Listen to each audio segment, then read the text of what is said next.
Hey everyone, welcome to the Honest Hour. We're here with live with four, not live, but you're here with four realtors. We've got EJ Bugayong, based in Richmond.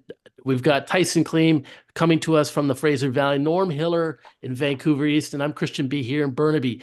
And of course, throughout the course of the program, we're going to be talking about the latest news coming through, through the wire. In today's program, we're going to talk a little bit about stocks versus real estate. Stocks are ripping right now. Is that a better investment?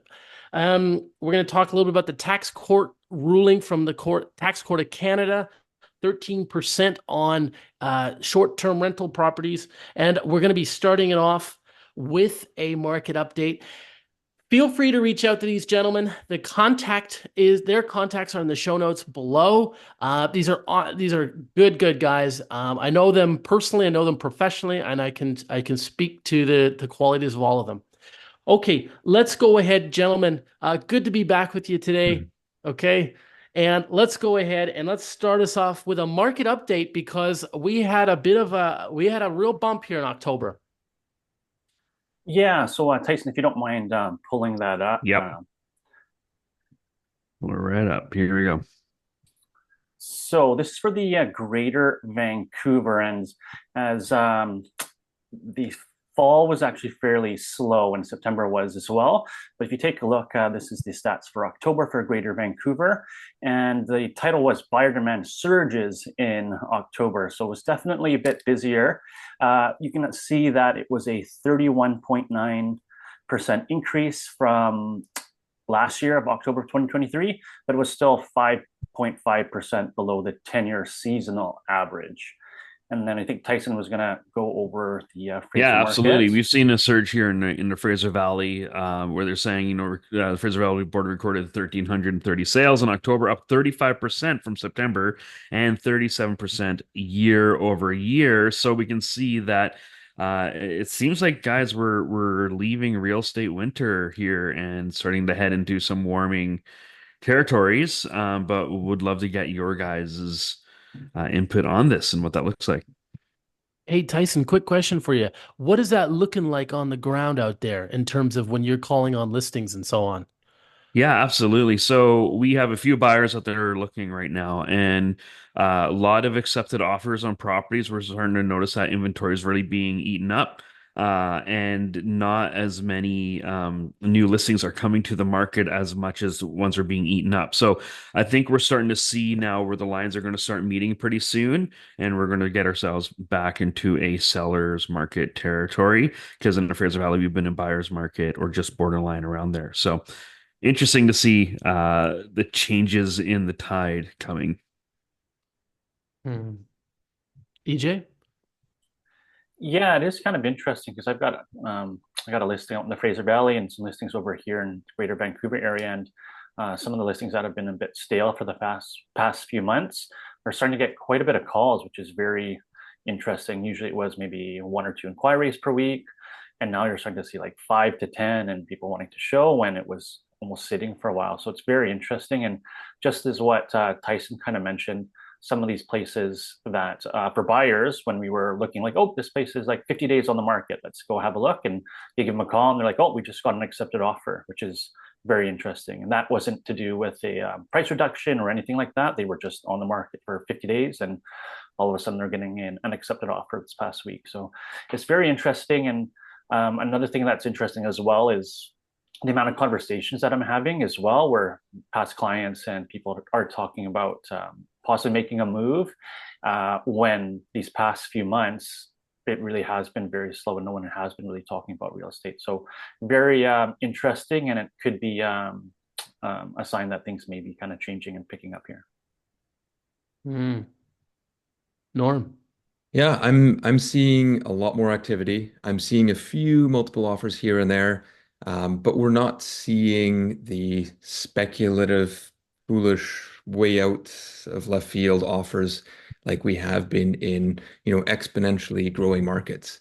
In the past, like when it's been going up, and the market's absolutely on fire, we're seeing on a condo, say 20, $25,000 over list price, and it's priced where it should sell. Or sometimes on a detached, you'll get 100 or 200,000 over list price. these are crazy numbers. But in this market now, if it's priced where it should be, we're not seeing that at all. Or that's at least what I'm experiencing. So yeah, there may be the odd multiple offer out there, but it's not very common. And it's not the speculative offers.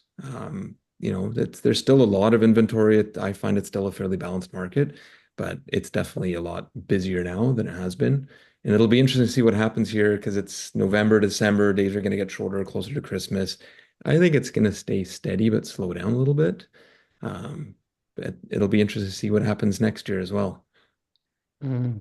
What do you think, Norm? If a client's coming to you for advice on the best time to sell, what Mhm. would you in there that you're having this discussion this week? What would you sort of target? What would you suggest? Great question. And I've actually had a few sellers ask this, do we relist? Do we, relist in the new year? I've had other clients saying, hey, I have a condo I want to list. Do we list it now? Do we list it in December? Do we list it, in time for Lunar New Year or for the spring market? And I've had very, very good experiences listing very early on in January, where you get people investing for Lunar New Year. You get people who are, it's the new year. People are starting to look for, buying for themselves. It's after Christmas. So I've had very good experiences listing very early on.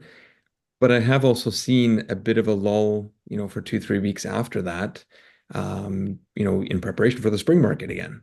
So sometimes February might be a little bit slower. The snow's good up in the mountains. People are busy doing stuff. And then, late February, early March, it really starts to pick up again. The spring market is always earlier than people think it is. Mhm. So I personally think if you can't get it on the market in the next week or so, I would say almost just wait till January through March. And I wouldn't list too much after that. But again, take it week by week, see what happens, right, with rates and everything else.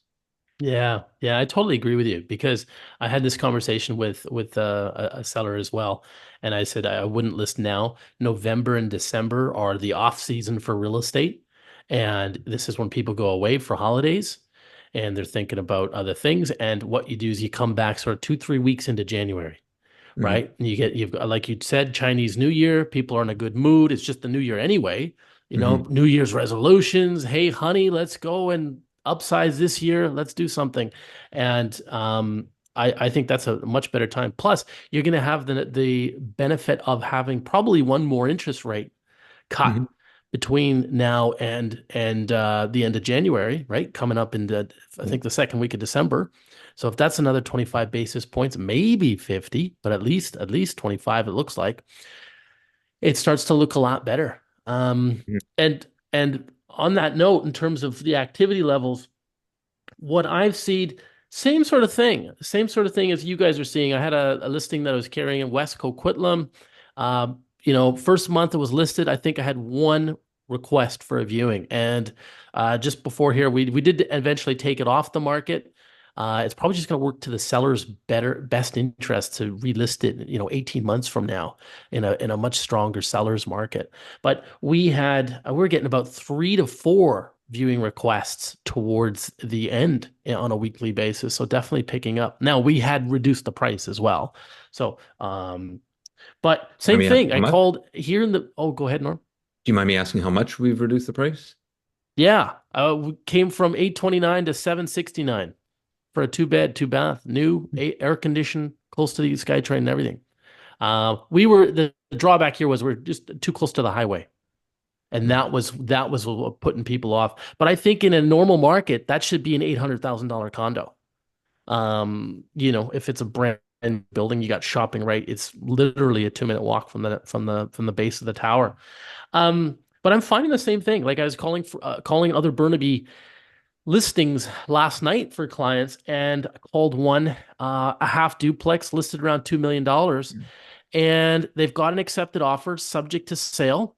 But that's been invoked because they've got another offer now that has just invoked the 72-hour clause. So it's basically sort of two parties there, and we'll see who ends up with it. But um, so anyway, it goes to show that yeah, there's a little bit more activity out there, and this was a listing that was hanging around for about 65 days before that. So Question. Do you think the market will die out as much as it has in the past with Christmas coming up, the holiday season? Because we do have that Bank of Canada announcement, like you guys talked about. Um, I know, like just talking to my partner, my wife, Mary Tess, she's been in it for a long time. She said there's been some markets where December is one of her busier months.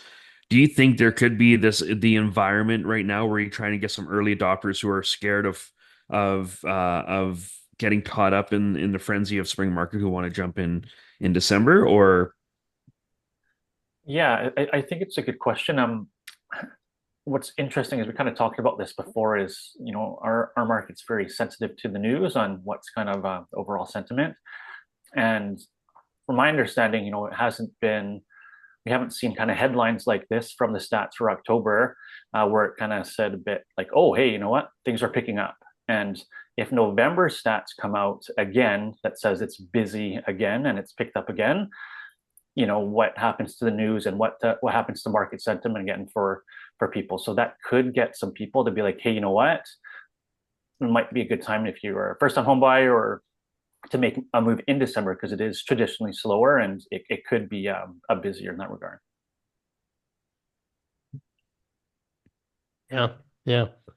Um, and it's interesting because I've told my clients in the past, my buyer clients, if you're fishing for a deal, 2 weeks before Christmas is a great time to do it.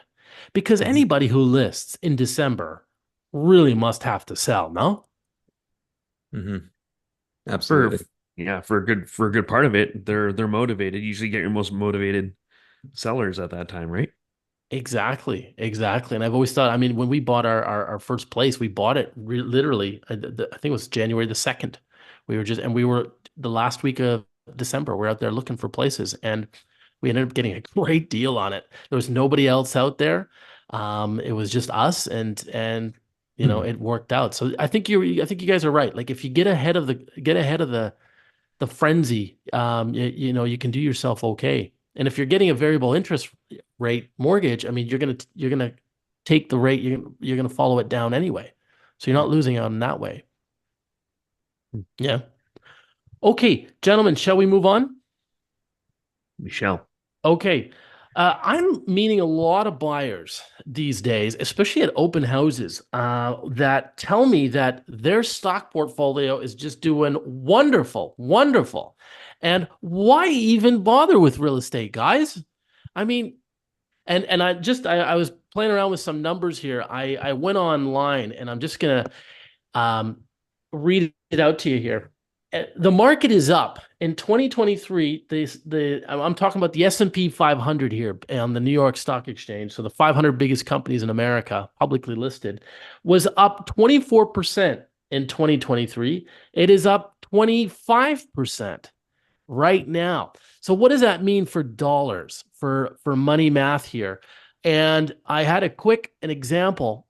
If you had invested in October of 2022, so literally 2 years ago, you put $100,000 of your savings into the S&P.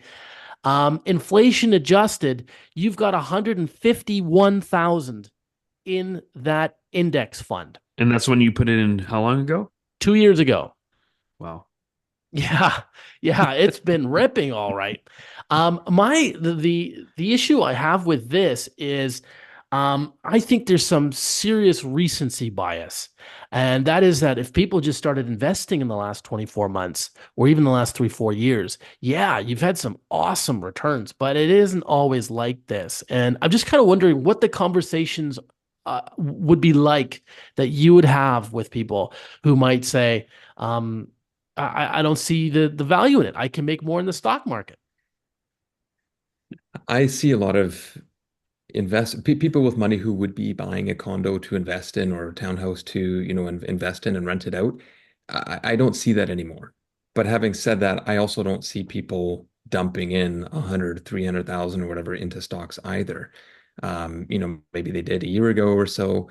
I think to take your life savings and to dump it now because it's been going up for 2 years already, at some point that may level off or go down again. You know, I don't think any realtors, seeing a massive price increase in real estate in the next few months here. So, like construction measure twice, cut once. I wouldn't put all your eggs in one basket. It's been going up for 2 years already. Don't take my advice for it necessarily, but you know, this real estate will go up again at some point. It's probably going to be a lot slower than previous years, but I wouldn't be speculating on stocks and dumping in everything you have in that, expecting to have a massive return, enough for a good down payment in real estate in a year's time, because those numbers could switch and then you're hooped. Sure, sure. Think Tyson? comes down to risk, really, right? And always when you look at it, stocks were always viewed in traditional financial portfolios as being a little bit more risky when you jump into them because they can go up, they can go down. And so you're right, there is risk involved with it. So yes, like same thing with crypto, right? Crypto right now is ripping. Bitcoin's at an all-time high. It's amazing, and I'm starting to see all these posts now where it's like, well, if you only drop, $1,000 in the Shiba Inu, this is how many millions you would have today if you just did that. And it's all, speculative stuff, but then what they don't tell you is the times when it was tanking and it was down. And so you only hear these stories when it's up and everybody's celebrating with it, but you always got to take that into account and diversify, diversify, diversify. And I think where real estate plays in is it typically doesn't go up and down a drastic amount. We've had, an interesting market lately, but even BCREA, I think the BC Real Estate Association was predicting that the market should rise in 2025 about 3% or so, is what they're roughly predicting. And so I remember years ago met with a financial planner who is a seasoned guy, has a large portfolio that he manages. And I asked him, I said, hey, if we have some money, how do we invest it? And he said, conservative, conservative, conservative. He's like, you can go high risk. He's like, maybe put some play money in high risk, but high risk, high rewards, but also high losses. Where if you do the consistent thing year over year, it actually, it exponentially grows as you do that. Not financial advice. Yeah, we do not play financial advisors on the internet, so you have to talk to one in your bank. But we do have our own personal experiences and what we've learned, so that's what we share here. EJ, your thoughts? Yeah, I think it just depends on the person as well in regard to like where are their stocks in. So if it's your TFSA, all of a sudden if you sell, there's no tax implications. But if it's just in an account where if you sell it now you got to pay taxes, and now you're trying to get that into the real estate. So I think that's one thing to consider. The stock market's an interesting one, and we have kind of a bit of a diverse portfolio with real estate and stocks and whatnot. But when you invest in the stock market, if you want to buy $1 worth of stock, you got to put in $1, right? And you buy real estate, depending what you're buying, you can put if you're buying for your principal residence, it's under 500,000, it could be 5%.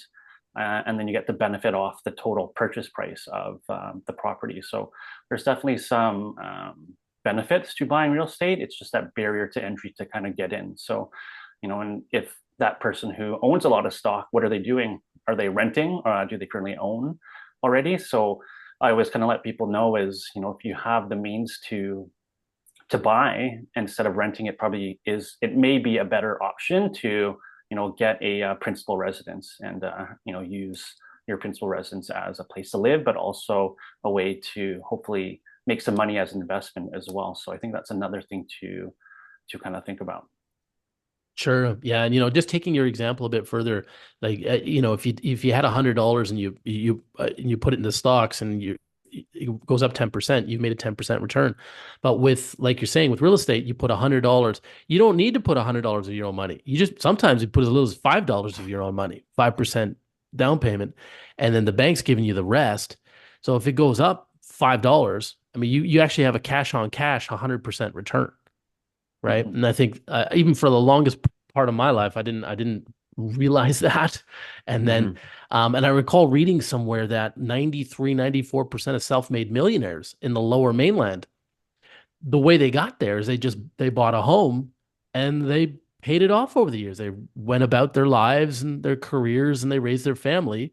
And, you got Christy kindergarten teacher and Peter plumber, and they bought a house for 400,000 in 1994. And Today it's worth, I don't know, Norm, what's it worth? Like 2.4 million.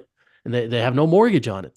And EJ's point here is you get, as if it's your home, you don't pay any tax on that either. You get to keep every dollar when you sell it, right?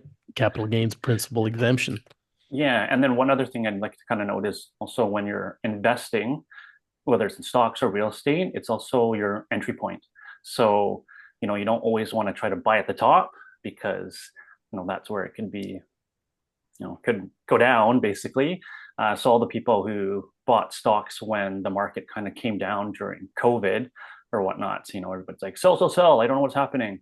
But if you had bought during that time when the stocks were down, those are the people who are like, all right, my stocks are doing amazing, right? And this is kind of the time where it may be a good idea to think about, okay, what's my next play, right? And now when you look at real estate, the numbers are down in regard to the past couple of years. So you got to take a look and say, hey, you know what? Is it a good time for me to get into the market? And I just had a client who purchased a investment property, and I kind of mentioned a property a couple of years ago, and we kind of looked at it, and he ended up waiting because the market was a little bit too high at that time, and we got that same unit for basically $100,000 cheaper with higher rent than it was when we were first kind of looking at it. And he just kind of closed on that a couple of weeks ago. So that worked out for his situation. But, everybody's situation is a little different. And that's why it's always good to kind of consult with your realtor and your financial advisor to kind of take a look and see what the next step would be for someone who's wanting to invest. Yeah. I have some clients right now who, I mean, we were talking about the point of entry for real estate, how high it is. Well, they're renting currently. They are grandfathered in at a fairly affordable rate. And their plan is to squeeze into a 2-bedroom, with their affordability, they can do it. It's going to be tighter than they want, but they're going to rent it out for about a year and hopefully have enough that they can, in a year's time, get that tenant out. They can move into that home. And they're not buying brand new, they're buying, 10, 20 years old. And if it needs some sprucing up, they realize it's going to be rent tenanted for a year. They may have to spruce it up a little bit. And that way they can actually afford a 2-bedroom on budget and be comfortable with it, as opposed to squeezing in there right now and moving in there, being stretched with the payments. Because the rate that they're paying right now is quite low for rental, and it's right in the school catchment that they want and everything. So I'm actually seeing a few people exploring those options, and I don't think it's, all that ridiculous. I mean, yeah, it's always best to have, to own your own primary residence, but for people squeezing into that 2-bedroom, this is kind of the stuff I'd like to see too, right? People buying a home that can actually last them 10 years, as opposed to, well, buy the 1-bedroom, 2 years later, got to move. That's completely speculative. Yeah. Yeah. No, good points. Good points. It's interesting you say that, because just looking at the last couple of years, some of the 2-bedrooms downtown, I can see, I was doing some research for a client where you can see the list, the 2-beds, like streets like Yaletown, Homer, Richards, where they're listed for $50,000 to $100,000 less than what they bought it for a couple of years ago.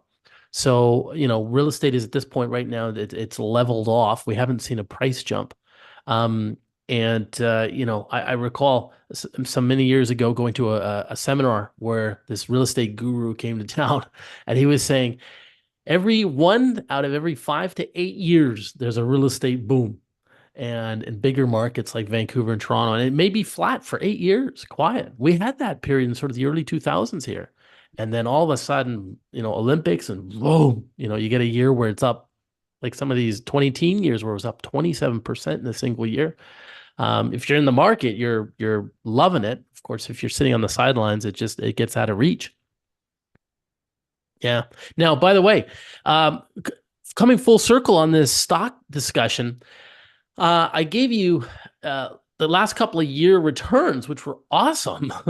Now, there is also the converse to that. If you had invested, and get this, 100,000 in April of 2000. So April of 2000 was that was the year of the .com bust in March of that year. You put 100,000 in April 2000. By April 2012, inflation adjusted, your return was $88,000. You actually didn't even make money, and this is forwarding out 12 years later. And that wasn't too long ago.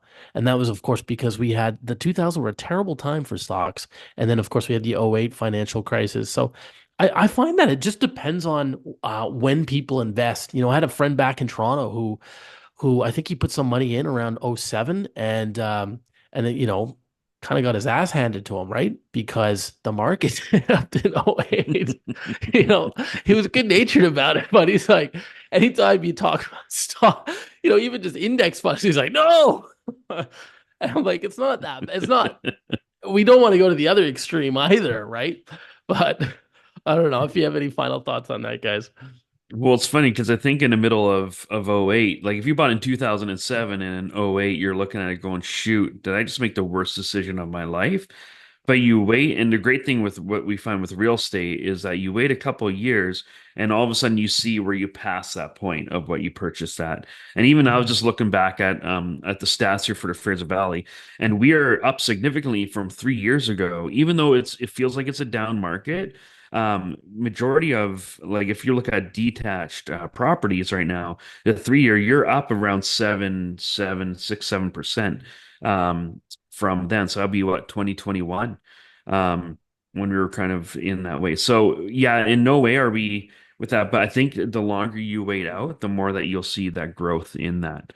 And so that's the same thing where people, I think, can look at it and go, shoot, we just lost money, but wait, and as you continue to pay down your principal, and as you go, you'll see value increase. Perfect and story then here. Someone I know bought in November 2007 in the Tri-Cities, and now it's a one bedroom. It was back then. It really wasn't a lot of money. We were talking about putting $100,000 in the real estate. Well, this is 150,000. Well, everybody knows what happens in 2008. Well, 7 years later, this friend of mine goes to sell the property, basically broke even. Well, guess what happens about a year and a half later? It goes from about 150,000 to 250,000. So holding on for another year and a half or so would have been another $100,000. And we're talking on a property that was only 150,000. So it goes to Wow. show time in the market, right? And that 8 year plus is optimal. Yeah, people have made money in 6 months or flipping contracts before even closing it. But realistically speaking, I mean, you have to invest for a few years. Anything else is speculative.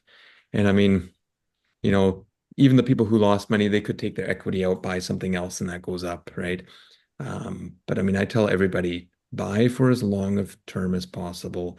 If you're just using it as a stepping stone, it could be very good for you.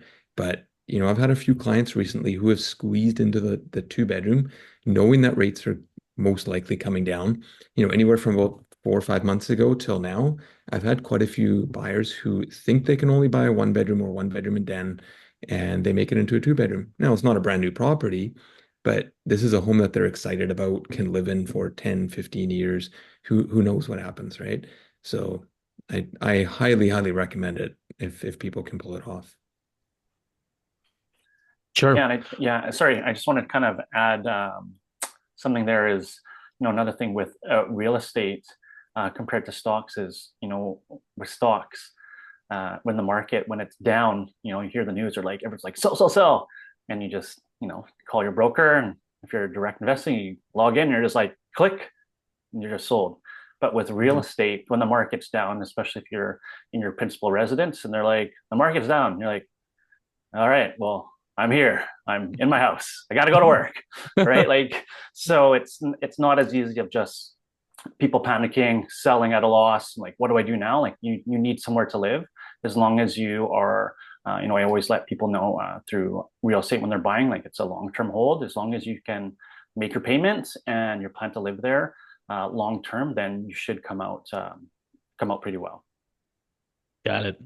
Okay, gentlemen, we'll move along. I wanted to get your thoughts, if you wanted to share on this ruling by the Tax Court of Canada that short-term rental properties could be hit by a 13% tax. Now, just to kind of bring you and the viewers up to speed, I guess there was a case that went to the tax court, and they ruled that the individual had to pay 13% on the full sale price. So, and this was because it was deemed as commercial, not residential, because it was Airbnb pretty much the whole time.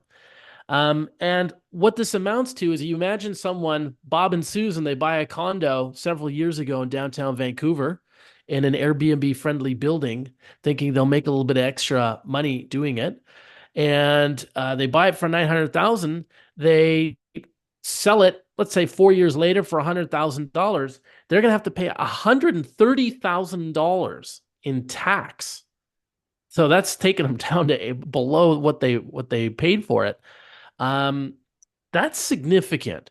Now, the one thing that I came across in this article was that according to the ruling, if you converted it back to a long-term rental prior to selling it, that somehow this tax would not be applicable.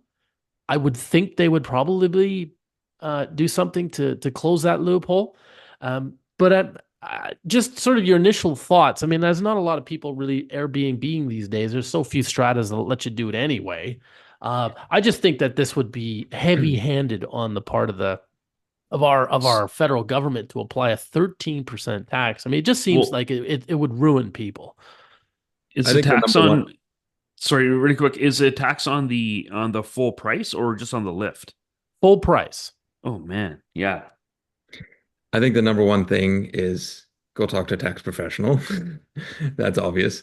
Um, I did look up just to reconfirm because I was not 100% sure. But even if you're buying, and I got this off a lawyer website here in the Lower Mainland, um, GST does not apply to used residential housing unless the property falls within certain categories such as strata hotel. So if you buy a, a, a strata unit in a hotel in Vancouver, you're paying 100, 200,000, whatever it may be. You're only getting 1 day every month or 2 days every month for your own personal use. But other than that, you're getting dividends every month or however it's paid out. You're owning in a hotel pool. It's a different, type of housing. Just like you buying a condo, switching the use to short-term rental, it's changing the use. Do I agree with it? No, but I mean, that is what it is. That's the risk people are willing to take. You're getting a massive return on a higher nightly rental. People need to face what it is. This is how CRA wants to rule. If people are going to buy with this in mind, you need to keep in mind that CRA is likely going to rule this way. So prepare yourself.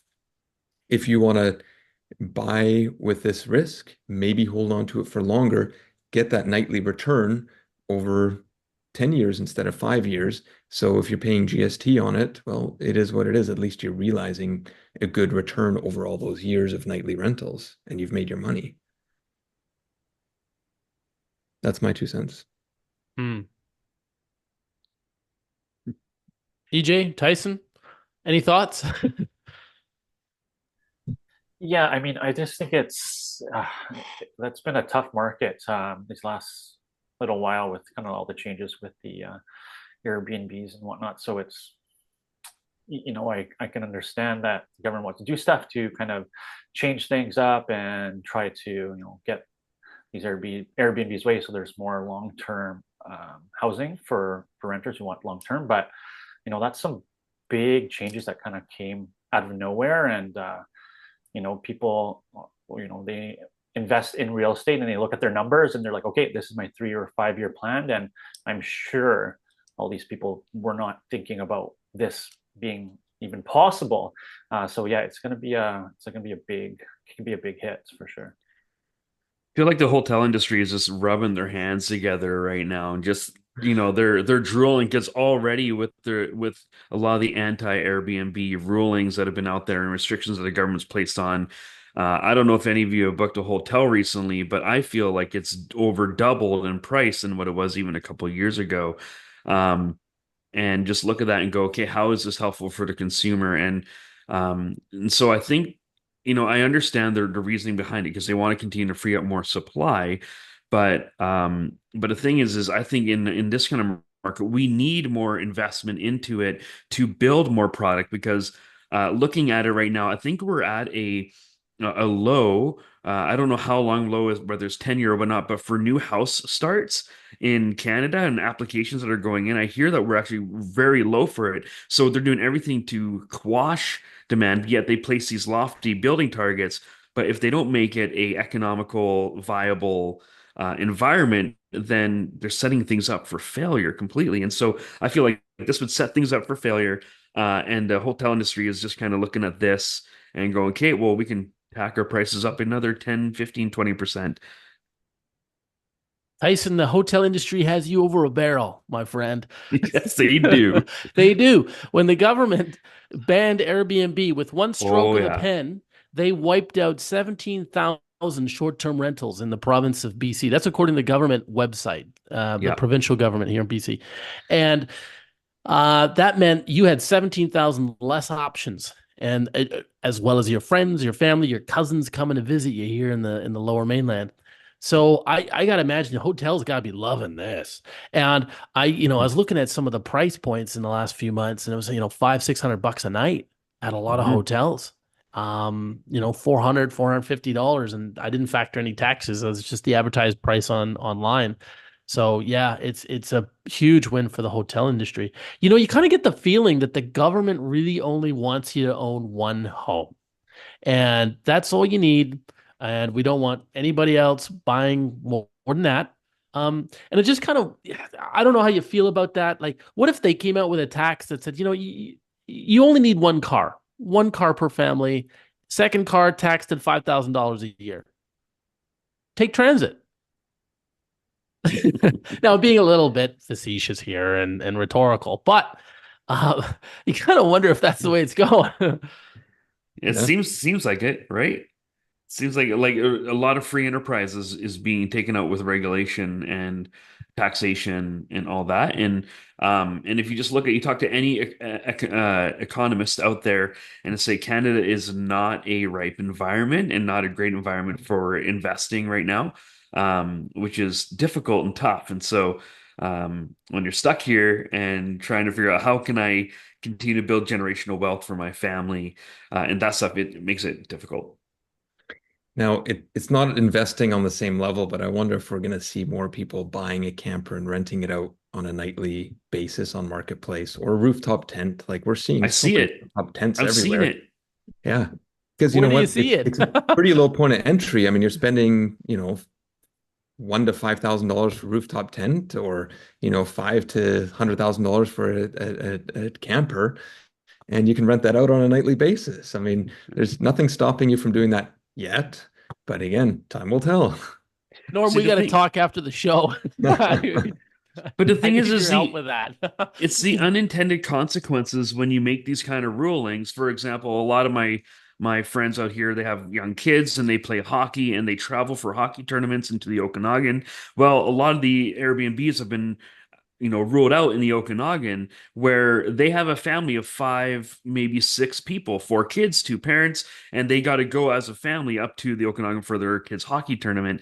Well, now, if for a hotel, they got to rent two hotel rooms instead of just one, where before they could do an Airbnb, where it was very accommodating for a family of six, and be able to rent it out. And therefore, these smaller communities are also feeling the impact, the economic impact of that, because now they're not getting that same industry coming in and people using and staying there and visiting. And so it's just these unintended consequences that happen anytime you rule something out is being well thought through. Mhm. Sure. Okay, gentlemen. On that note, Tyson, talk to us about immigration. Yeah, okay. So our lovely housing minister, Mark Miller, the Honorable Mark Miller, it seems like the federal government has done a 180 on immigration, where they just kind of opened all the doors to everybody, if you breathe and whatever, to come to the country. Which I don't think anybody disagrees that immigration is immigration is a good thing. We need immigration in our country.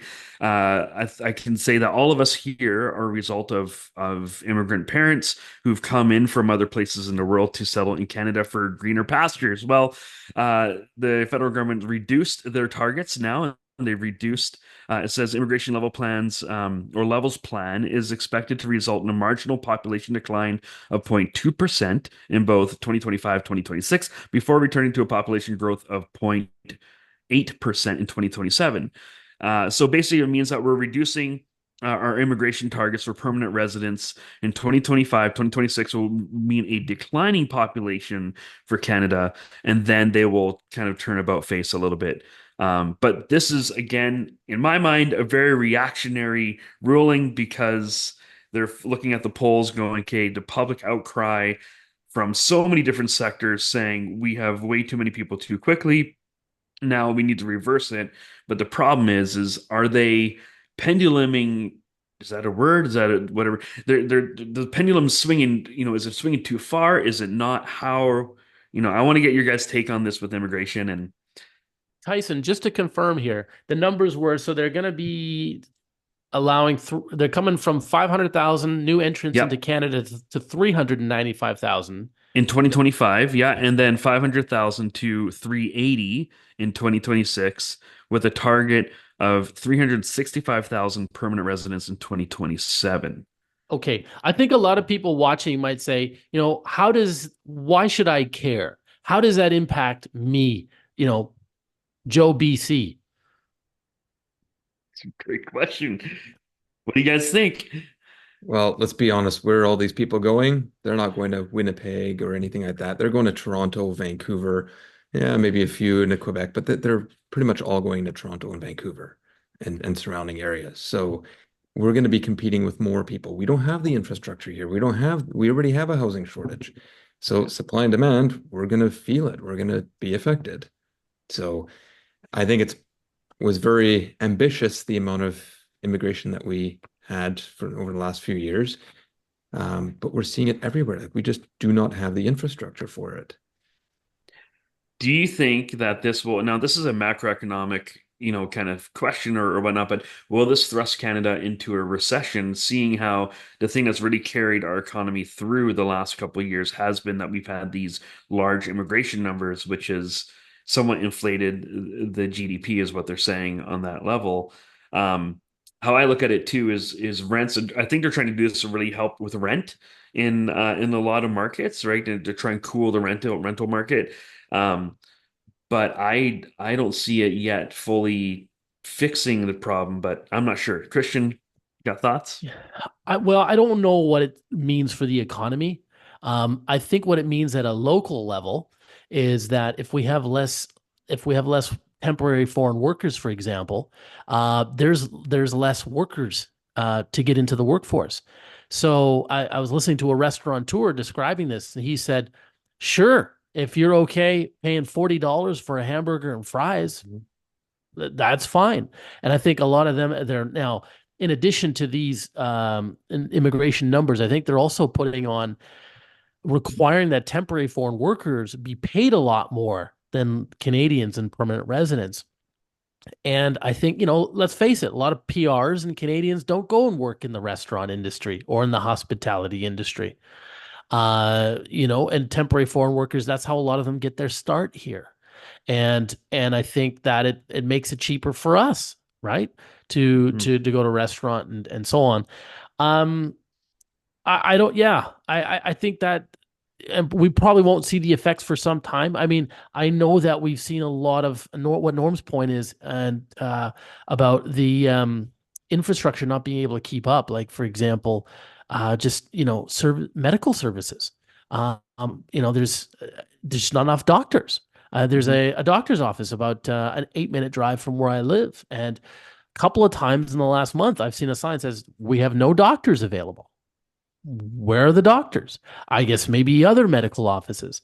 There's talk about in Surrey as well, just not enough medical staff because Surrey has grown a lot in the last 10, 15 years.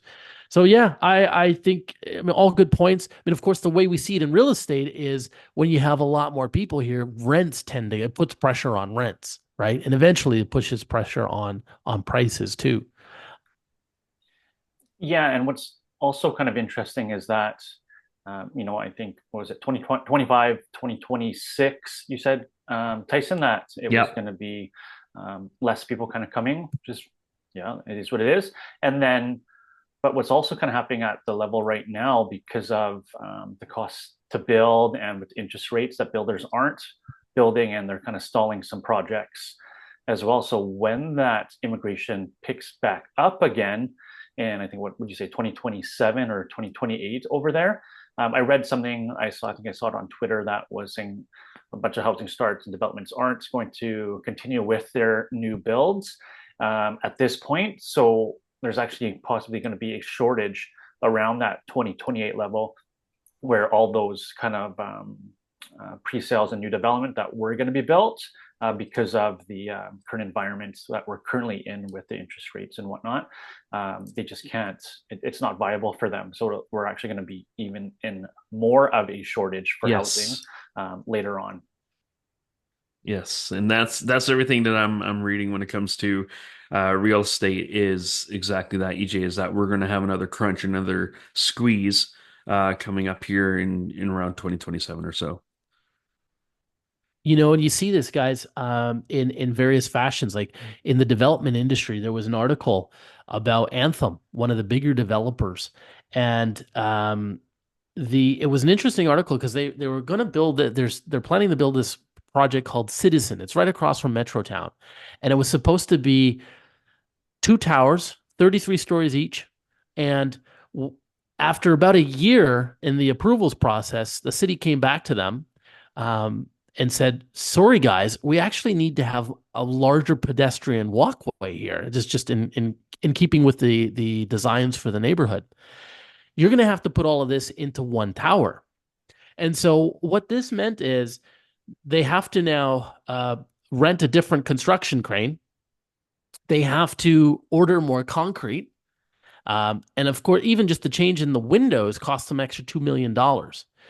All told, the project jumps from 480 million to 580 million, adding an extra $100,000 per condo.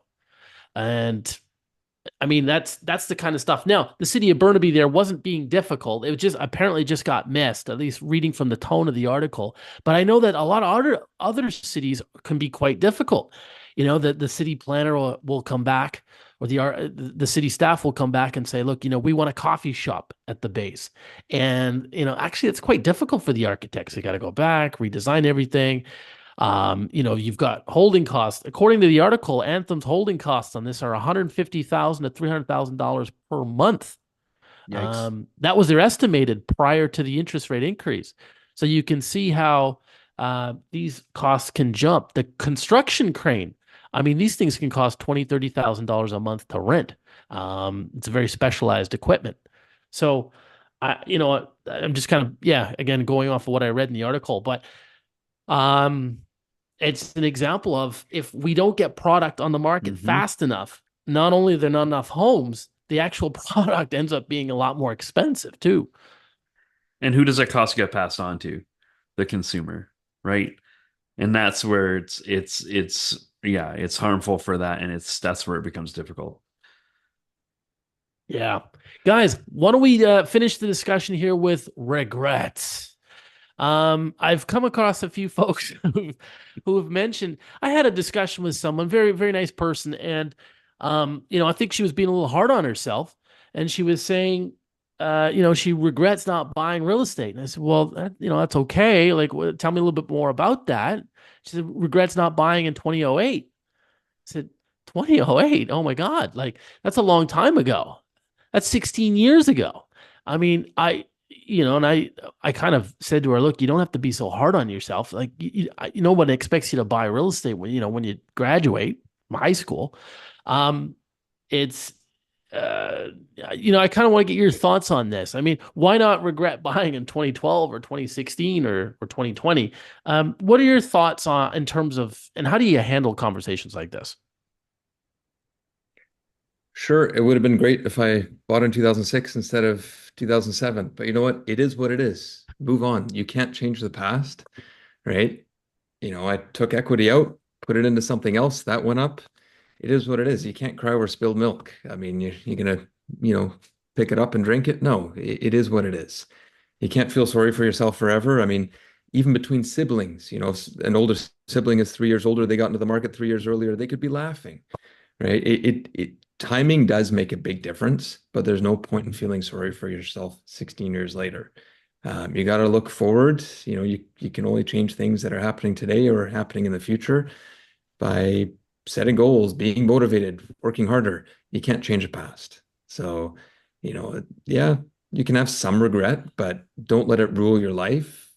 Look forward and see what you can change. Um, yeah, I mean, people have made worse mistakes. And here's another thing too, is a lot of people, and myself included, always look at it when you're investing in something. Well, there's got to be a better investment. Yeah, you can try and find something that's going to bring you a 200% return. Well, are you actually going to find it? Invest, forget about it, go about your daily life. That's the easiest, no stress solution, right? Once you're there, then you can concentrate on seeing if there's something better to invest in, seeing if you should optimize investments by selling something and moving it. But you don't need to stress out about it until you're there. That's It's my funny because you hear from different generations. I agree, Norm, is you hear, somebody talking about their grandparents bought this place for $80,000. And then they're like, oh, but their parents, and they're like, wow, I can't believe their parents bought this place for $400,000. And they're going, wow, I can't believe we got this place at $800,000 and now it's worth 1.5 or whatnot. But like at all those points, you look at it and you think, man, that's a lot of money. And I remember when yeah, like when we bought our first house, I remember signing the paperwork going, I can't believe I'm like this used to be like the price of a lottery home back, 7 years ago, and I can't believe I'm paying this price now. But then you look at it and how it continues to slowly grow over the years. And I think again, what Norm was saying, buy for the long term. That's what I always advise my clients. Hey, buy for your lifestyle. If you're going to be living in this community, sure, if you're going to be paying a cut, 10, $20,000 more in the long term, you're not going to notice that effect as time goes on.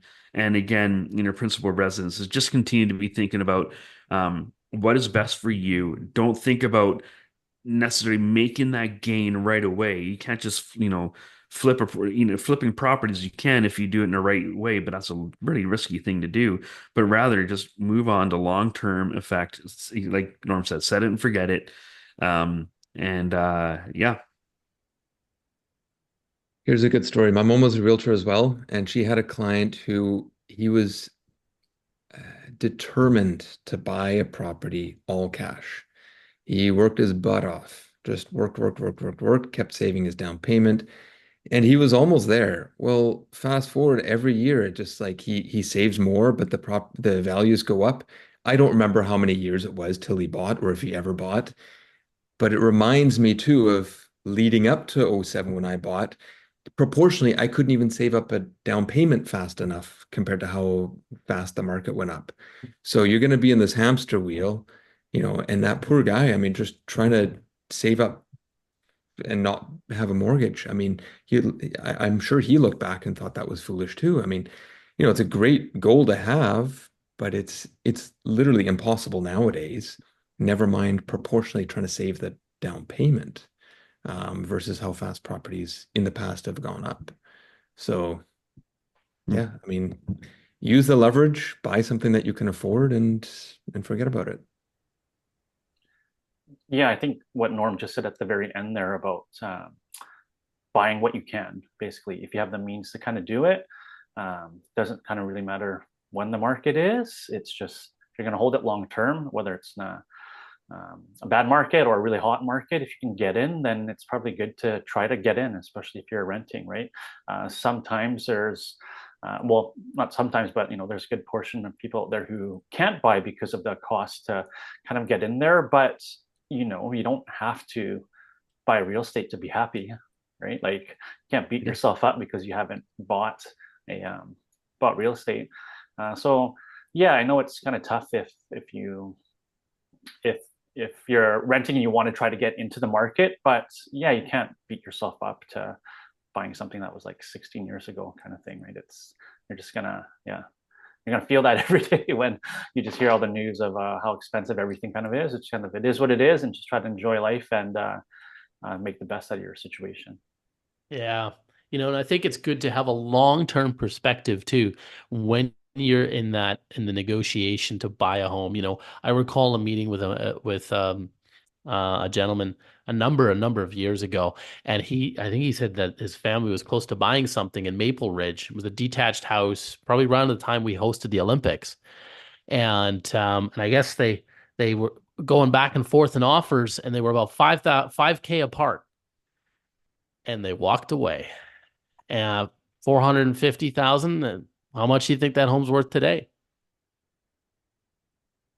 A million more, Mm-hmm. at least 1.4, 1.5, Maple Ridge. So it's sometimes having a long-term perspective. It's you don't want to step over $100 bills to pick up dimes, is maybe another way to put it. Um, yeah, gentlemen, any final thoughts before we call it a close? I had someone once share a really good uh, tip, and that's don't waste your dink years. When you're dual income, no kids, that's Mm-hmm. unless one party is going to school, that's one time in your life where you can save a ton of money and really help set yourself up. So if there's any couples listening where they're both working, don't go out every single night. Yeah, you can, go out and enjoy life, but to so many people in the honeymoon stage, they live the high life and fast forward 2 years, 5 years, then they have kids and oh shoot, now we got to move out of the studio apartment. Those years before kids are when you can save a ton of money if both parties are working. So really good piece of advice. That's great advice. You see those charts where like if you invest when you're 21 versus when you're 31, how much more your investment increases is crazy because of compounding interest on your investment. Save. Even if it's just a little bit, save it, put it in TFSA. I just read an article about a couple who were able to invest in their TFSA and they got up to $2 million in TFSA account, which is amazing. Smart investors. And now they're just living off the interest. You get a 5% interest on the TFSA, that's $100,000 a year, tax free, that you're living off of. All because of some sound. And these are like regular average people. They're not like, dropping tons of cash. It's just they invested well. Um, and they're able to grow to that. That's the dream. Okay, gentlemen, thanks very much, folks. Thanks for joining us. Again, if you want to reach out to the boys, you can find their contact numbers in the show notes just below, and we'll see you next time.